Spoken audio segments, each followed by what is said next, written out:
আমি গেছিলাম একবার প্রেস ক্লাব, কি ক্লাব? Press club Dhaka. হ্যাঁ আমি গেছি, আমার একটা সেমিনার ছিল, ওইখানে আমারে তারা দাওয়াত দিছে এই বক্তৃতা দেওয়ানোর লিগে। তো বক্তৃতা দিতাম গিয়েছেন আমাদের ভিআইপি লাউঞ্জে ওয়েটিং রুমে বয়াইয়া আমারে কইছে এই হুজুররা চা দাও, বক্তৃতা শুরু হলো, হুজুররা নেওয়া হইব। চা দিছে পরে আমি বইয়া বইয়া চা খাইতে আসি, এমন টাইমে দিই সাইডের এক টেবিল 5-6 জন সাংবাদিক বইয়া বইয়া গল্প করতে আসছে।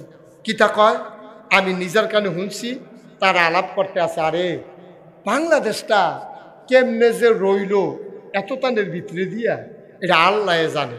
আরেকবার আমিও কিছু জানি, আল্লাহ যেমন জানে আমিও কিছু জানি। কয় তুমি কি জানো?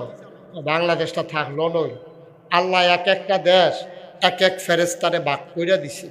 একজনে কইছে এই তুই চাই আর রাখবি পাকিস্তান? কই জি আল্লাহ। এই তুই ইন্ডিয়া? আচ্ছা আল্লাহ। তুই ইন্দোনেশিয়া? কই ঠিক আছে আল্লাহ। এই তুই নেপাল?